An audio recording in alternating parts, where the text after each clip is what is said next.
सिखाते हैं बच्चों को, ऐसे हो जाओ कि देखो तुम्हें बनना है बुद्ध जैसा, कि बनना है सिकंदर जैसा, कि बनना है ऐसा।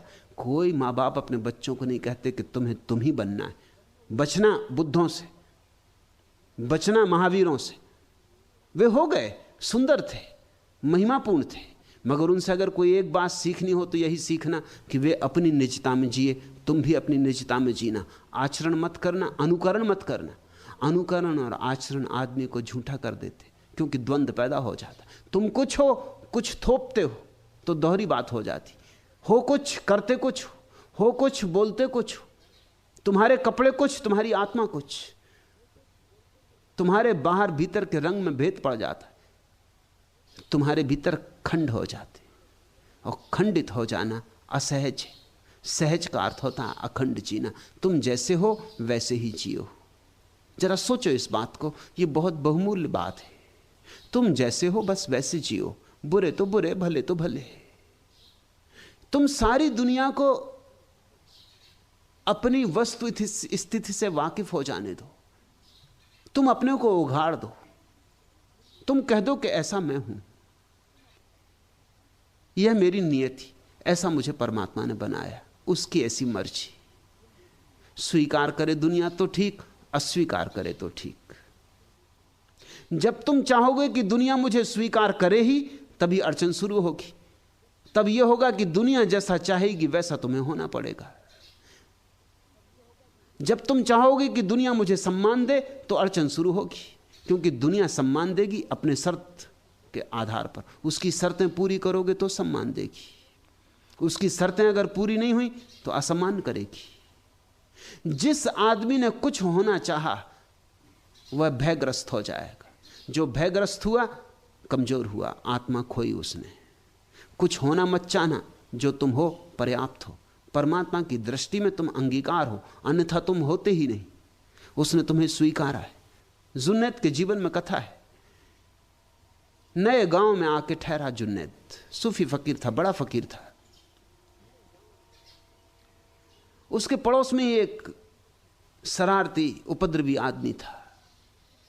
2-4 दिन तो उसने देखा, फिर उसके बर्दाश्त के बाहर हो गए। एक सांझ प्रार्थना कर रहा था, नमाज में था। प्रार्थना के बाद उसने कहा, हे प्रभु, इस आदमी को समाप्त कर, इसकी क्या जरूरत है दुनिया में। ये मेरा पड़ोसी, ये सिवाय उपद्रव के कुछ भी नहीं। ये तेरे लोगों को सताता है, परेशान करता है, दुष्ट है। जुन्नैद को कभी किसी प्रार्थना में परमात्मा का उत्तर ना आया था। उस दिन आया। परमात्मा ने कहा, जुन्नैद तू 4 दिन से यहां है, मैं इस आदमी के साथ 60 साल से हूं। ये 60 साल से मेरा पड़ोसी, क्योंकि मेरे तो सभी पड़ोसी। मैं इसे 60 साल से बर्दाश्त कर रहा हूं, तू 4 दिन ना कर सका। और जब मैं इसे 60 साल से बर्दाश्त कर रहा हूं तो इसमें कुछ होगा, इसका कुछ राज होगा। तुझे यह तो सोचना था कम से कम प्रार्थना करने के पहले कि जो परमात्मा को स्वीकार है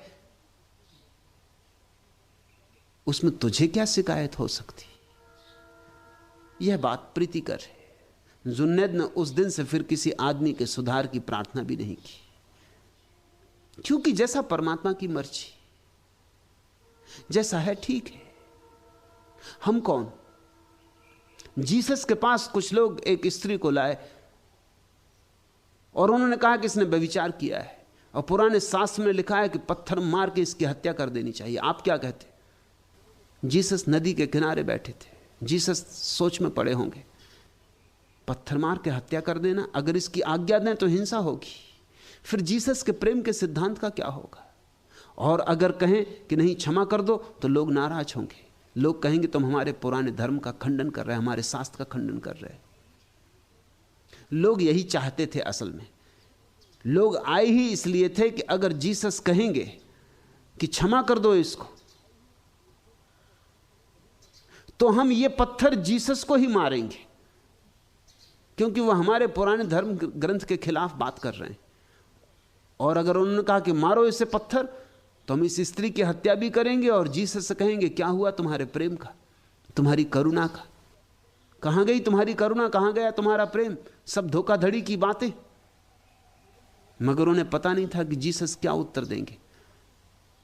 जीसस ने कहा कि ठीक कहते हैं पुराने शास्त्र, ठीक ही कहते होंगे, उठा लो पत्थर, इस स्त्री की हत्या कर दो। लेकिन पत्थर वही लोग मारें जिन्होंने कभी व्यभिचार ना किया हो और कभी व्यभिचार का विचार ना किया हो। वो जो पंच गांव के आगे खड़े थे, मेयर रहा होगा और म्युनिसिपल कमेटी के मेंबर और सब, वो जल्दी से पीछे हट गए भीड़ में, क्योंकि कौन झंझट करे, गांव भर जानता है, सबकी हरकतें जानता है। और अगर व्यभिचार ना भी किया हो तो विचार तो किया ही। ऐसा आदमी तो खोजना कठिन है जिसने व्यभिचार का विचार ना किया हो। जो मोहित ना हुआ हो, आकर्षित ना हुआ हो, वो चुपचाप पीछे हट गए। धीरे धीरे वो जो लोग आए थे उनके हाथ में पत्थर थे, पत्थर उन्होंने वहीं गिरा दिए और धीरे धीरे लोग नदारत होने लगे। सांझ हो रही थी, सूरज ढल रहा था। सूरज के ढलते ही जैसे अंधेरा हुआ, लोग भाग गए वहां से। स्त्री अकेली छूट गई। उस स्त्री ने जीसस के चरणों पर सिर रखा और कहा कि आप मुझे जो भी सजा देना चाहें दें, मैं व्यभिचारिणी हूं, मैं स्वीकार करती हूं, मैं पापनी हूं, और आपकी करुणा ने मेरे हृदय को गदगद कर दिया, आप जो भी सजा दें। जीसस ने कहा कि मैं कौन हूं सजा देने वाला, मैं तेरे और तेरे परमात्मा के बीच कौन हूं? तू जान, तेरा काम जान और तेरा परमात्मा जाने, मैं कोई निर्णय नहीं लेता। अगर तुझे लगता हो कि कुछ गलत किया है तो अब मत करना, और तुझे लगता हो कि जो है वो ठीक है तो जारी रखना। निर्णायक परमात्मा होगा, तेरे और परमात्मा के बीच अंतिम निर्णय होने वाला है, कोई बिचवैया नहीं। तू जा। ख्याल करते हो इस बात में? जीसस का प्रतिष्ठित वचन है, बुराई की भी निंदा मत करना, बुराई की भी। क्यों? इसलिए कि अगर परमात्मा चला रहा है तो कुछ कारण होगा।